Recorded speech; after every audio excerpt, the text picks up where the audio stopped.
আমার জীবনের সবচেয়ে আশ্চর্যকর, আমি ব্যক্তিগতভাবে আমার জীবনে সবচেয়ে আমি অনেকবার কইছি এই কথাটা, আমার জীবনের সবচেয়ে আশ্চর্য বিষয় কোনটা না, আমার তো সবচেয়ে অবাক লাগে, জীবনের সবচেয়ে আশ্চর্য বস্তু আমার কাছে মনে হয় এইটা, যে কোন মুসলমানের বাচ্চা 16 বছর 18 বছর 20 বছর বয়স মুসলমান পরিচয় দেওয়ার পরে খোদার 365 দিনের একটা বছর টানা কোনদিন ফজরের নামাজ পড়ে নাই, এটা কিভাবে সম্ভব?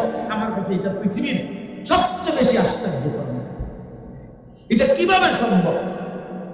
কিভাবে সম্ভব? এটা ওই মা এটা কি মা, ওই বাপ এটা কি বাপ, আরে এই সন্তান এটা কেমনে মুসলমানের বাচ্চা, এটা মানুষের বাচ্চা কেমনে? আমার এটাই মনে হয়। আরে কি নাফরমান রে তুই, 365 দিনে খোদারে একটা বছর কোনদিন ফজরের নামাজ পড়লি না, তুই কোন মার ঘরে জন্ম নিলি? তুই কেমনে মুসলমান হইলি নাফরমান? তোরে মুসলমান বলে কি?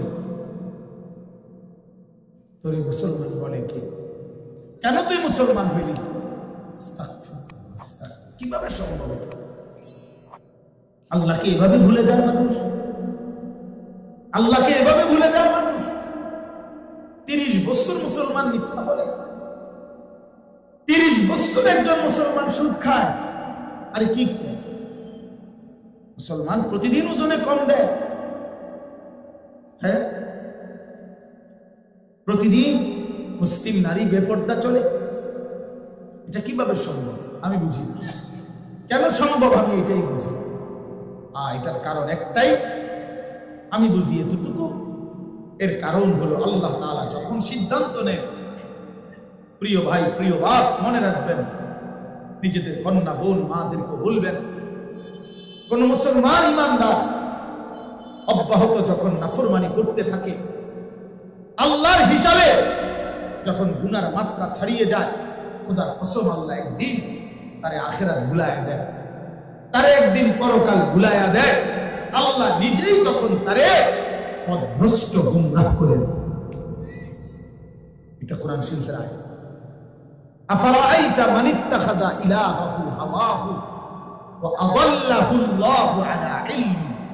সরাসরি কোরআন। আল্লাহ বলে, বন্ধু আপনারে কইয়া রাখলাম, নবীজিকে বলছে, বন্ধু আপনি মনে রাখবেন, যে তার মনের ইচ্ছাকে, তার মনে যা মন চায় তাই করা, এই মনের চাহিদাকে নিজের খোদা বানিয়ে ফেলছে। আমার মনে যা চায় আমি তাই করব, কিসের আল্লাহ কিসের রাসূল, কিসের কোরআন কিসের কিতাব, বাদভাবে করব, আমার মনে যা চায় তাই করব আমি। আল্লাহ বলেন, বন্ধু এমন নাফরমানি যে করবে, নিজের মনের ইচ্ছা আর মনের চাহিদাকে যে খোদা বানিয়ে ফেলছে, আমি ওয়াদা দিলাম, আমি আপনারে জানায় দিলাম, আদাল্লাহুল্লাহু আলা ইলমিন, ইচ্ছা করে বুঝে শুনেই আমি আল্লাহ একদিন তাকে পথভ্রষ্ট করব। যা, ঠিক আছে, আর সেজদা দিবি না তাইলে যা, তো তোরে আর সেজদার তৌফিক দেব যা। আর কোনদিন হালাল খাইবি না, তো ঠিক আছে যা বেঈমান, আর কোনদিন তোরে হালাল খাবার বুঝ দেমাগও দেব না, আর বিবেকও দেব না, যা ঠিক আছে। চলতে থাক সুদের উপরে, চলতে থাক ঘুষের উপরে, চলতে থাক মিথ্যার উপরে, চলতে থাক জিনার উপরে, ব্যভিচারের উপরে, হারামের উপরে। আজ 20 বছর তোর ঘরে রঙিন টেলিভিশন চলে, বান্দা ঠিক আছে, আর কোনদিন আর বন্ধ করতে হবে না, চালা। এই পথে চলতে চলতে আল্লাহ বলছে, নুয়াল্লিহি মা তাওয়াল্লা ওয়া নুসলিহি জাহান্নাম। আল্লাহ বলছে, আমার রাসূলের বিরুদ্ধাচরণ যে করবে, ইমানদার মুমিনদের অনুসৃত পথে উল্টো যে পথে চলবে, আল্লাহ ওয়াদা দিছে, আমার রাসূলের বিরোধিতা করতে করতে, আমার ইমানদার বান্দাদের উল্টো পথে চলতে চলতে, নুয়াল্লিহি মা তাওয়াল্লা ওয়া নুসলিহি জাহান্নাম, আমিও একদিন তারে এই উল্টো পথে চালাইতে থাকবো। চলতে চলতে একদিন ধাক্কা দিয়া ওই নাফরমানকে জাহান্নামে ফেলবো। যা, আর লাগবে না, যা, তোর সেজদা লাগবে না, মানবে না, যা, তোর মতো অসিব্য আমার লাগবে না, যা। নুয়াল্লিহি মা তাওয়াল্লা,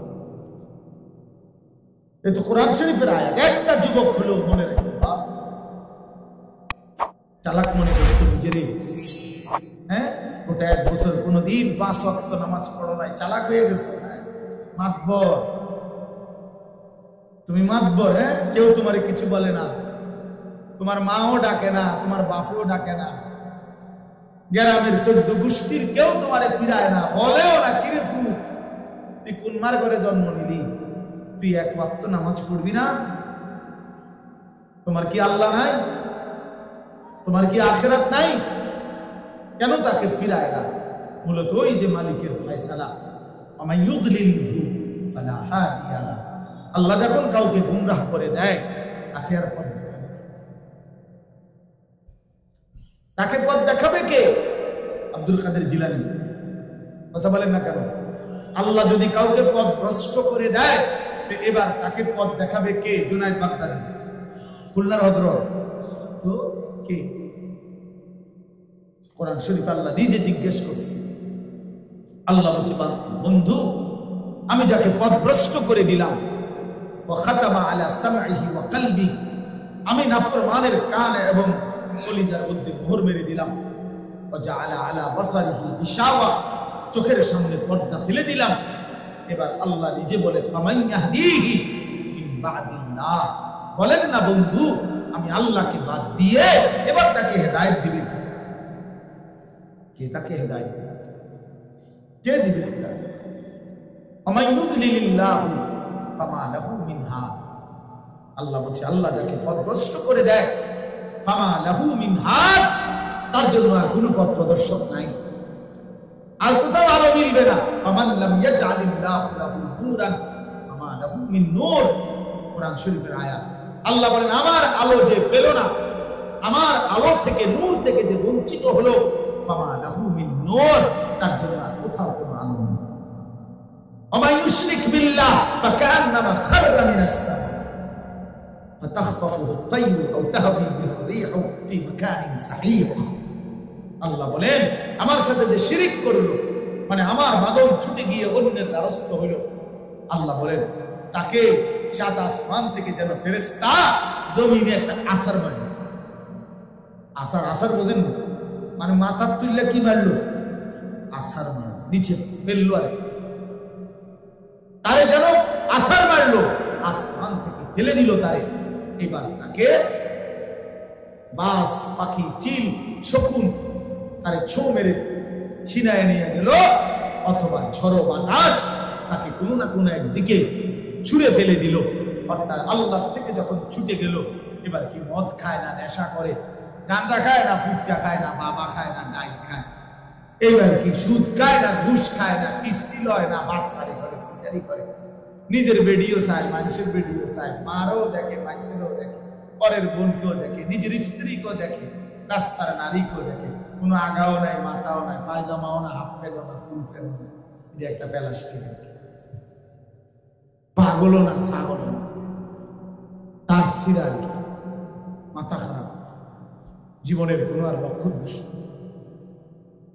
আল্লাহ থেকে যে ছুটে যায়, সেজদার নিয়ামত থেকে যে বঞ্চিত হয়ে যায়, খোদার কসম তার আর জীবনের কোনো দিক নির্দেশনা থাকে না, তার আর জীবনের কোনো সৌন্দর্য থাকে না, তার জীবনের আর কোনো টার্গেট থাকে না।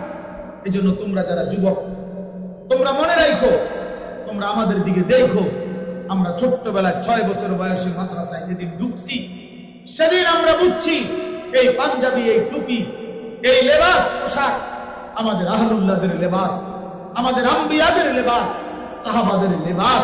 আমরা যেদিন এটা কলিজা দিয়ে বুঝছি, তো সেই 6 বছর বয়সের নুরানি থেকে নিয়ে আজ 44 বছর পর্যন্ত আর কোনোদিন জামা বদলাইতে হয় নাই, চুলের ডিজাইন বদলাইতে হয় নাই, দাড়ি আর ছাড়তে হয় নাই, নিজের বদলাইতে হয় নাই। কারণ আমার গন্তব্য ক্লিয়ার, আমার টার্গেট ক্লিয়ার, আমার হিসাব নিখুঁত হিসাব। এটা আমার রাসূলুল্লাহর পোশাক, এটা সাহাবায়ে কেরামের পোশাক, এটা আউলিয়াদের পোশাক, এটা ওলামাদের পোশাক। অতএব আমার আর কোনো টেনশন নাই। কিন্তু এটা বাদ দিয়া যারা এই দুনিয়াদারদের পোশাক আশাক, লেবাস, পোশাক, চাল চলন গ্রহণ করছে, তাদের কোনো স্থায়িত্ব নাই।